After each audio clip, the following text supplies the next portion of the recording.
거리로 나선 분노의 민심이 점차 커져가고 있습니다. 박근혜 퇴진을 요구하는 촛불 집회가 이번 주말까지 계속 이어질 전망입니다. 오는 12일 예정된 민중 총궐기 대회에 함께하겠다는 시민 참여 열기도 뜨겁습니다.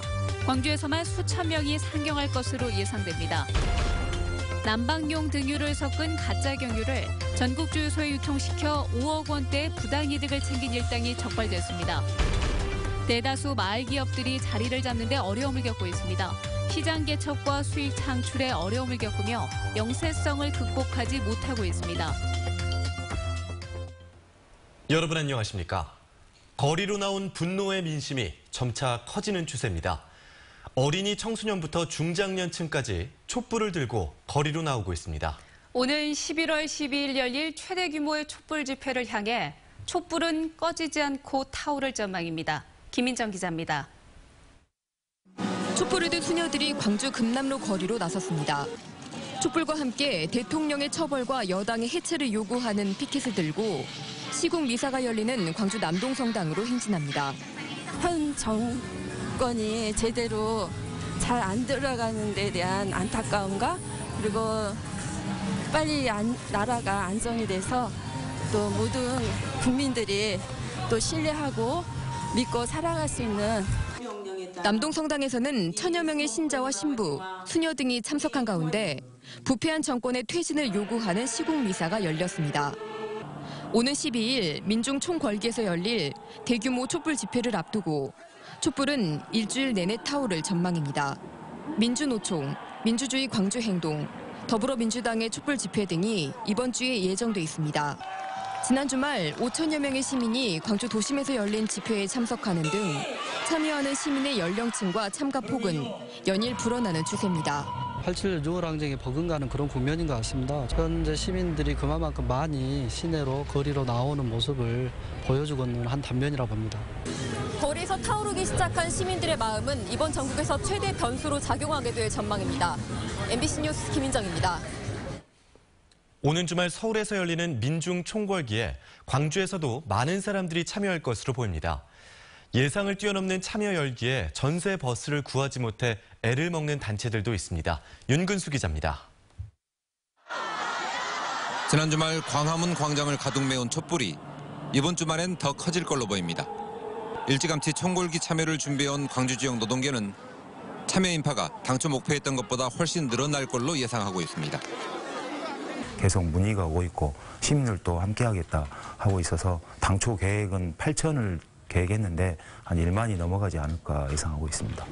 집단 상경을 준비하고 있는 노동계와 시민사회단체 그리고 각 정당이 전세버스를 구하느라 애를 먹을 정도입니다. 여기저기 다 뒤져가지고 간신히 이제 구하고 있는데 45인승 못 구하면 25인승 같은 거로라도 올라가야 되는 상황인 게 워낙에 좀 시국이 좀 중하다 보니까요. 광주 지역의 전세버스는 천여 대. 단풍철에 상경 집회가 겹치면서 이번 주말 예약이 크게 늘었습니다. 그렇다고 버스가 없을 정도는 아니지만 상경 수요가 계속 늘어나면서 웃돈에 대한 기대감 때문에 예약을 안 받는 것도 있는 걸로 보입니다. 아무래도 요금 올리기 위해서 이제 특수를 한번 노려보자라는 취지에서 그런 것 같아요, 사실은. 분노로 타오르는 민심이 모이면서 이번 주말 총궐기는 현 정부 들어서 광주 시민들이 가장 많이 참여한 상경 집회로 기록될 가능성이 높습니다. MBC 뉴스 윤근수입니다. 광주 지역 문화예술단체들은 현 정부의 비선 실세들이 국립아시아문화전당마저도 유린했다며 철저한 수사를 촉구했습니다. 광주 민예총 등 문화예술단체들은 공동 시국선언을 통해 지난해 2월 전당 개관을 7달 앞두고 문화부가 갑자기 이영철 예술감독을 해임하고 개관전시 프로젝트를 백지화했다며 장관이 자신의 측근을 심어 전당을 장악하려 했다고 주장했습니다. 또 문화전당이 지금의 모습으로는 본연의 역할을 수행할 수 없다며 박근혜 정부는 전당을 무력화하려는 시도를 멈추라고 요구했습니다. 난방용 등유를 섞은 가짜 경유를 전국 주유소에 유통시킨 일당이 적발됐습니다. 이 같은 범죄를 막기 위해 등유에 첨가되어 있는 식별장치도 교묘하게 제거해 단속을 피했습니다. 김진선 기자입니다. 캄캄한 밤 탱크로리가 지하탱크에서 난방용 등유를 뽑아 올리고 있습니다. 탱크로리에 실려있는 경유에 등유를 섞는 작업입니다.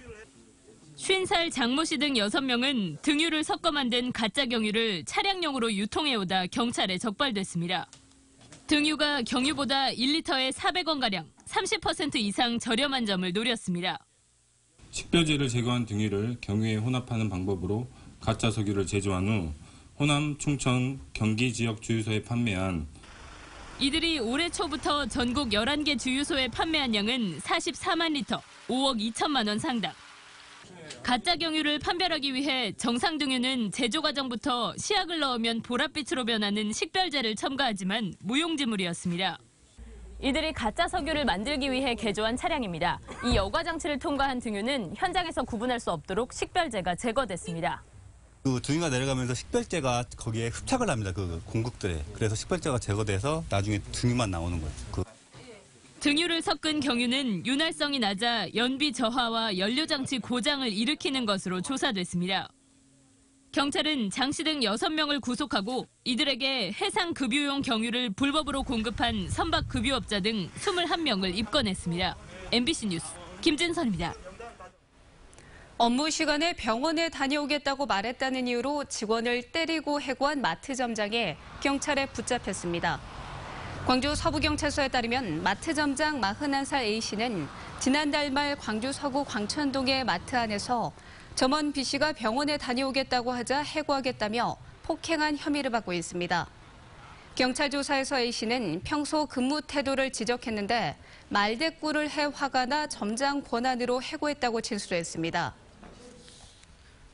사회적 경제의 일환으로 운영되고 있는 마을 기업이 자생력을 갖추지 못하고 있습니다. 자금력이 약하고 마케팅 능력이 떨어지다 보니 영세업체로 머물러 있는 경우가 많습니다. 정용욱 기자입니다. 전통 방식으로 수제 두부를 만들어 파는 마을 기업입니다. 종사자 3명이 열심히 일을 해도 운영비나 인건비 등을 빼고 나면 남는 게 없을 정도입니다. 꾸준히 찾아주는 손님들도 적지 않지만 매출 자체가 많지 않기 때문입니다. 실제로는 제가 이제 직접 종사하고 있고 일을 하고 있지만 거기에 제 어떤 기본적인 인건비가 좀 어려운 상황이죠. 전체 마을 기업 가운데 연매출 1,000만 원 이하인 곳이 광주는 절반, 전남은 3분의 1가량에 이릅니다. 매출액이 0원인 곳도 광주가 18곳, 전남이 12곳에 달합니다. 소자본 창업을 하다 보니 자금난에 시달리는 경우가 많고 시장 개척이나 수익 창출에 어려움을 겪으면서 영세성을 극복하지 못하고 있는 겁니다. 광주 전남에서는 지난해 모두 7개의 마을 기업이 폐업을 하기도 했습니다. 어렵게 자영업 유지하고 계신 분들이 모여서 하다 보니 어렵게 시작을 할 수밖에 없고 그 어려운 2, 3년을 버텨내지 못한다면 영세업에서 벗어날 수 없을 거라고 생각은 해요. 마을 기업 육성은 지역 공동체 활성화를 통해 소득을 높이고 일자리를 늘리기 위해 정부 차원에서 추진되고 있습니다. 하지만 당장의 운영난으로 인해 마을과 함께 커가는 기업 육성이라는 미래 비전 달성에는 한계를 보이고 있습니다. MBC 뉴스 정용욱입니다.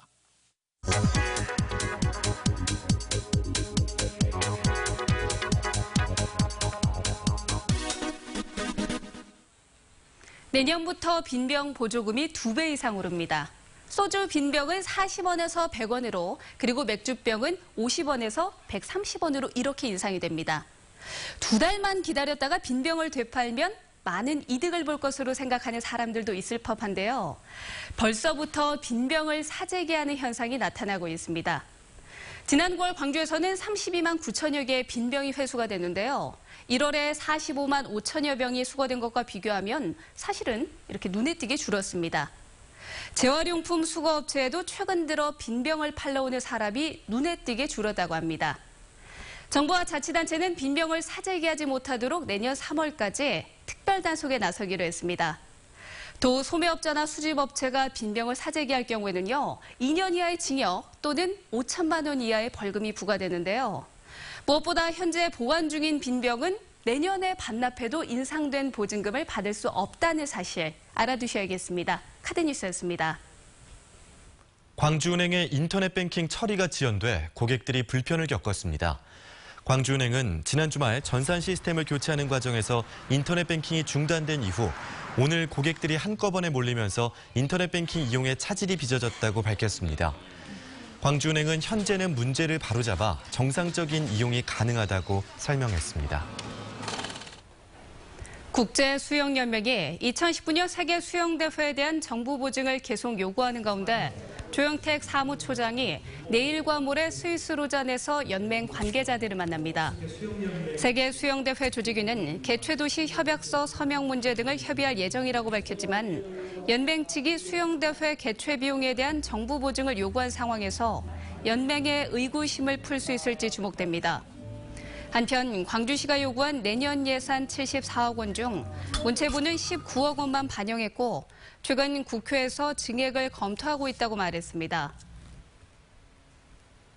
광주시의회 유정심 의원은 시내버스에 장착하는 주정차 단속용 CCTV를 도입하는 과정이 의혹투성이라고 주장했습니다. 유정심 의원은 외부평가위원 평가에서 최하위 점수를 받은 업체가 공무원 평가에 의해 1순위로 바뀌고 이 업체가 계약 방식만 달리해서 2011년부터 3차례 연달아 사업을 따냈다며 이같이 주장했습니다.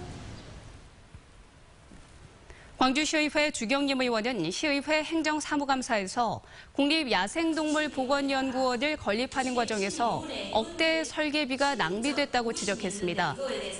주경림 의원은 연구원 건립 예정지의 개발 제한 구역 해제가 확정되지 않은 상황에서 진입도로 개설 등을 위한 설계를 진행해 결국 설계비 1억 700만 원을 날리게 됐다며 광주시의 성급한 행정을 비판했습니다.